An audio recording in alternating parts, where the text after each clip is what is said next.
बिस्मिल्लाहिर्रहमानिर्रहीम। अच्छा बच्चों, फर्स्ट इक्वेशन ऑफ मोशन पढ़ाई थी मैंने।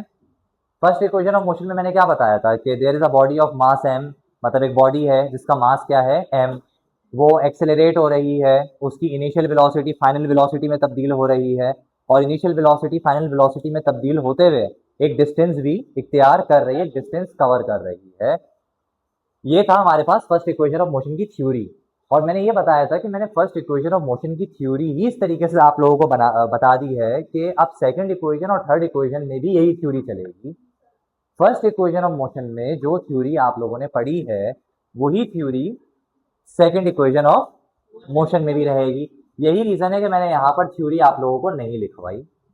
तो अपनी हेल्प के लिए चाहो तो लिख सकते हो थ्योरी सेम एज बिफोर, कि जो पीछे थ्योरी लिखी थी फर्स्ट इक्वेशन में, सेकंड में भी अगर एग्जाम में मिसाल के तौर पे सेकंड आ जाती है, सेकंड इक्वेशन ऑफ मोशन, तो क्या आप लोग यहां से स्टार्ट करोगे? नहीं, आप लोग थ्योरी से स्टार्ट करोगे। और थ्योरी कौन सी वाली लिखोगे? फर्स्ट इक्वेशन वाली। थर्ड पे भी मैं थ्योरी नहीं लिखवाऊंगा क्योंकि थर्ड पे भी वही थ्योरी चलेगी। ये चीज जहन में रखनी है। यहां पर देखो इस तरह से लड़के ने लिखा भी है थ्योरी सेम एज बिफोर, लेकिन ये आपने पेपर में नहीं लिख देना है जाके theory same as before. Examiner भी बोलेगा पिछले सवाल में 0 नंबर देखे, नंबर सेम एज बिफोर। तो आप लोगों ने थ्योरी लिखनी है जैसे पहले लिखी थी। अच्छा, एवरेज वेलोसिटी जो है,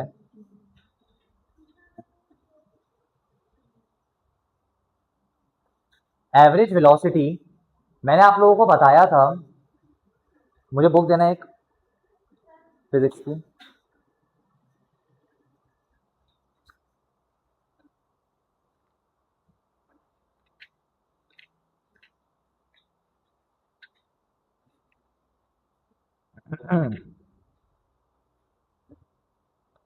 अच्छा, थोड़ी सी जगह जगह पर एरर है, बस उसको थोड़ा सा करेक्ट कर लेना।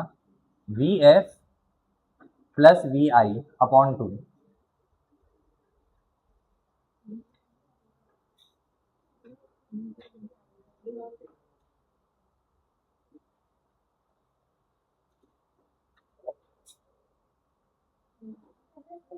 तो यहाँ पर भी वी एफ लगा दोगे।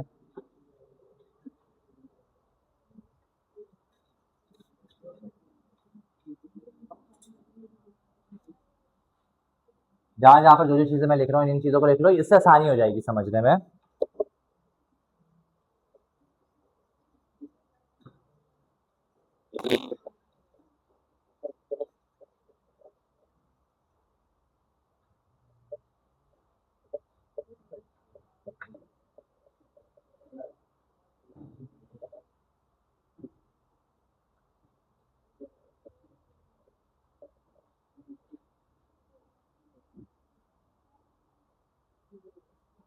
ठीक है, लिख लिया यहाँ तक?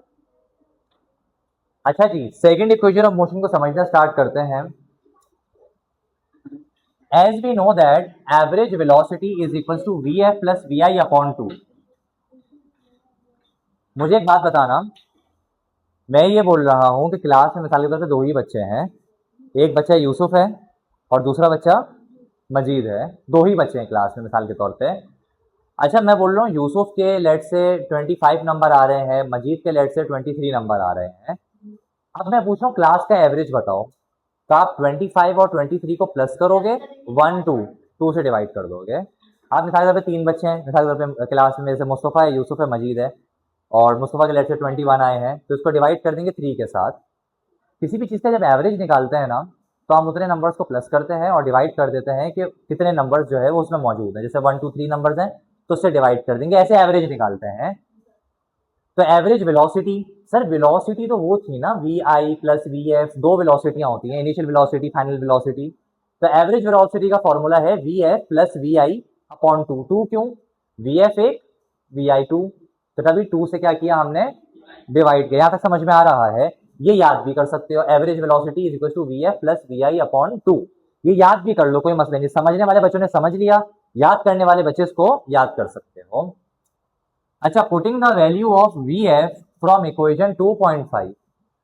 पिछली जो एक वो थी हमारी इक्वेशन ऑफ मोशन, वो क्या आई थी एंड में? V F is equal to V I plus A T, ये आई थी एंड में। पिछली इक्वेशन ऑफ मोशन आई थी V F is equal to V I plus A T. तो एग्जामिनर हमें ये कह रहा है कि वी एफ बराबर है किसके, वी आई प्लस ए टी के। वी एफ किसके बराबर है, वी आई प्लस, ये हमें कहां से पता चल रही है कि वी एफ वी आई प्लस ए टी के बराबर है, रिकॉर्डिंग हो रही है, अब कट करना पड़ेगा देखो मुझे। वी एफ, मैं आ रहा हूं बेटा बस 10 मिनट में। वी एफ जो है वो बराबर है वी आई प्लस ए टी के। ये किस किताब में लिखा हुआ था, फर्स्ट इक्वेशन ऑफ मोशन में लिखा हुआ था। तो मुझे बताओ, इसी फॉर्मूले को मैंने लिख दिया यहां पर, एवरेज वेलोसिटी की जगह क्या आ गया, बिल्कुल फोकस्ड रहना, वी आई की जगह पर क्या आ गया, वी आई, टू की जगह क्या आ गया। लेकिन हमें पिछली इक्वेशन ऑफ मोशन ये कहती थी कि जहां जहां पर भी वी एफ है उसकी जगह पर वी आई प्लस ए टी लगा दो। पिछली इक्वेशन ऑफ मोशन पे जाओ, पीछे वाले पेज पे देखो क्या लिखा हुआ है, V F is equal to V I plus A T.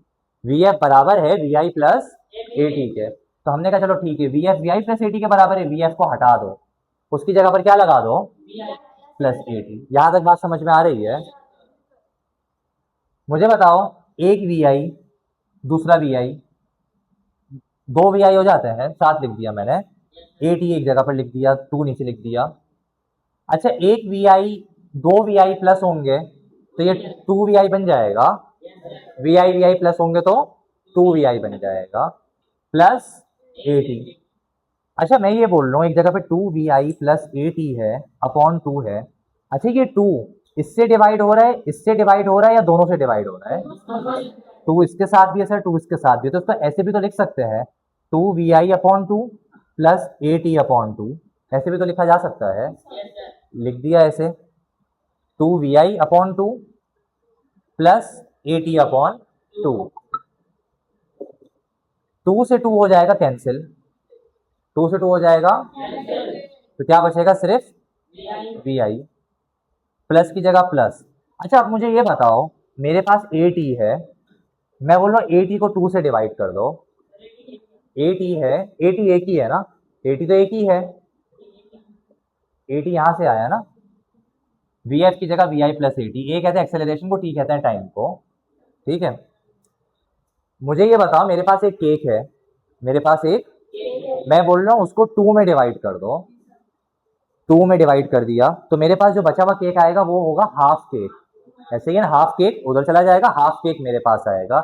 इसी तरीके से ए टी को जब टू से डिवाइड कर दोगे ना, अच्छा हाफ को ऐसे लिखते हैं, वन अपॉन टू होता है हाफ, ठीक है। तो इसी तरीके से ए टी हमारे पास है, ए टी को जब टू से हम डिवाइड कर देंगे ये बन जाएगा हाफ ए टी, क्योंकि ए टी था उसको दो टुकड़ों में काट दिया, टू से डिवाइड कर दिया, तब क्या बन गया, half A T.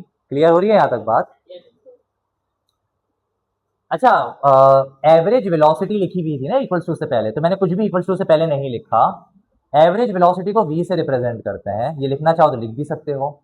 Average velocity को किससे रिप्रेजेंट करते हैं हम, v से। यहां तक बात समझ में आनी चाहिए, यहां तक रिजॉल्व करो दिमाग के अंदर, बात आ रही है थोड़ी थोड़ी समझ में।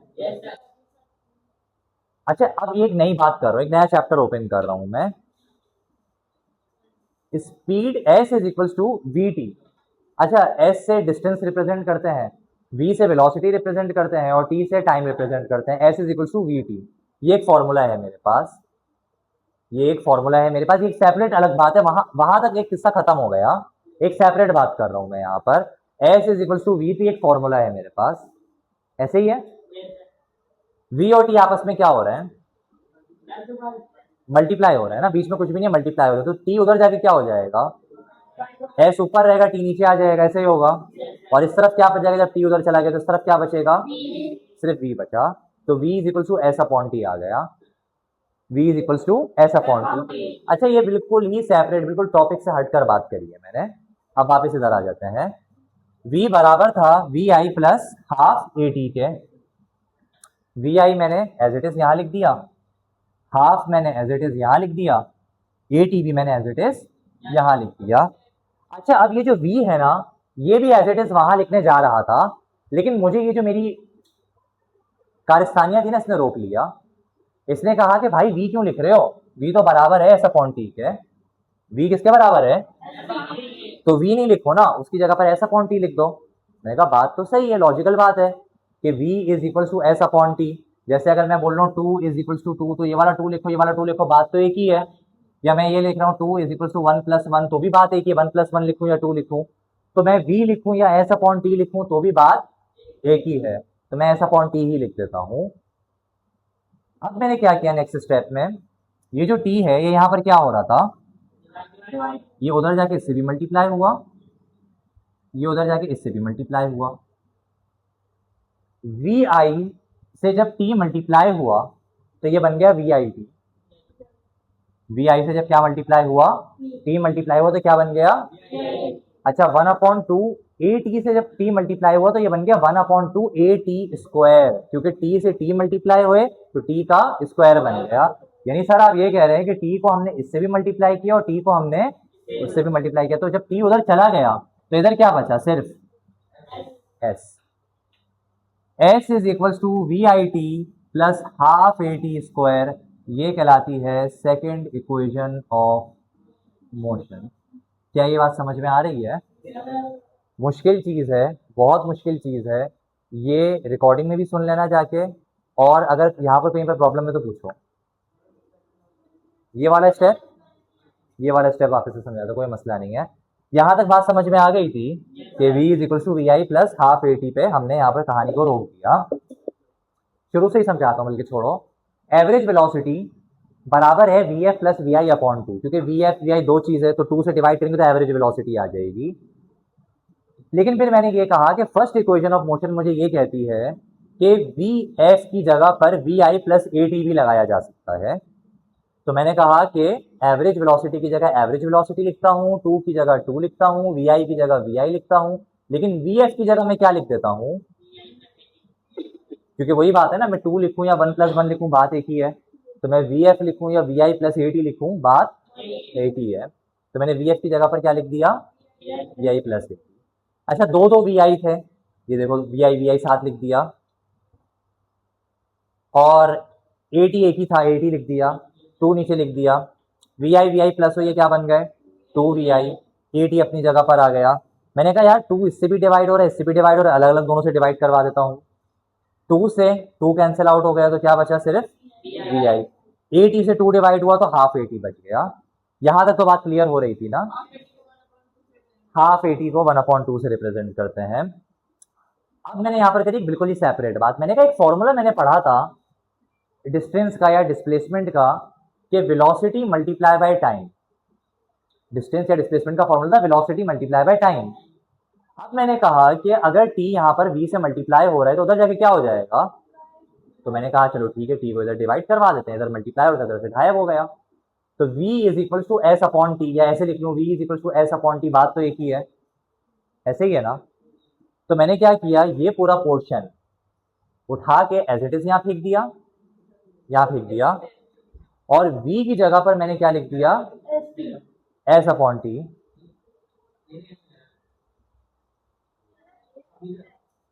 अच्छा 2 मिनट उनको वेट करवाओ। तो ये बात समझ में आई कि ये वाली जो चीज थी ये यहां से उठाई डायरेक्ट यहां पर, लेकिन v की जगह पर मैंने क्या लगा दिया, क्यों, क्योंकि v बराबर है एस अपॉन टी के।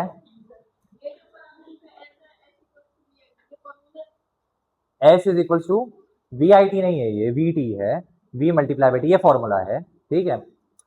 अब मैंने कहा कि t यहां पर s से क्या हो रहा है, डिवाइड हो रहा है, तो बेसिकली ये उधर जाके क्या हो जाएगा। अच्छा बेसिकली ना मैथ का थोड़ा सा एक रूल बता रहा हूँ कि मल्टीप्लाई यूं होगा कि ऐसे जाके टी यहाँ पर ब्रैकेट लग के मल्टीप्लाई हो जाएगा, यहाँ से टी चला गया उधर जाके क्या हो गया मल्टीप्लाई। ब्रैकेट लग के मल्टीप्लाई का मतलब है टी इससे भी मल्टीप्लाई होगा और टी इससे भी मल्टीप्लाई होगा, यानी कि टी इससे भी मल्टीप्लाई होगा और टी इससे भी मल्टीप्लाई होगा, मतलब इससे और इससे दोनों से टी मल्टीप्लाई होगा। वी आई से जब टी मल्टीप्लाई हुआ जाके तो वी आई टी, अच्छा प्लस की जगह प्लस, 1/2 की जगह 1/2, ए टी से जब टी मल्टीप्लाई हुआ तो ए टी स्क्वायर, क्योंकि टी और टी दो दफा थे, यानी ऐसे हुआ 1/2 ए टी था ना, मैंने कहा इससे टी को मल्टीप्लाई कर दो तो 1/2 ए टी स्क्वायर, क्योंकि दो दफा हो गया ना टी टी, तो ए टी स्क्वायर ये इस तरीके से बना है। तो 1/2 ए टी को भी किससे मल्टीप्लाई किया हमने, तो 1/2 ए टी स्क्वायर बन गया ये।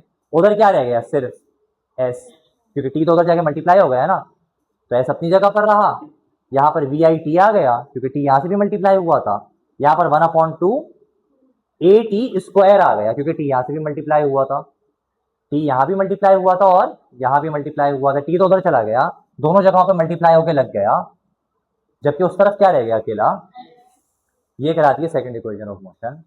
आइए थोड़ी थोड़ी समझ में।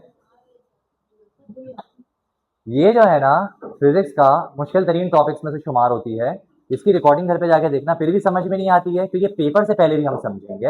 वैसे मैं यूजुअली पेपर्स के टाइम ही समझाता था, लेकिन इस तरह मैंने पहले समझा दी, पेपर्स के टाइम ही दोबारा समझेंगे।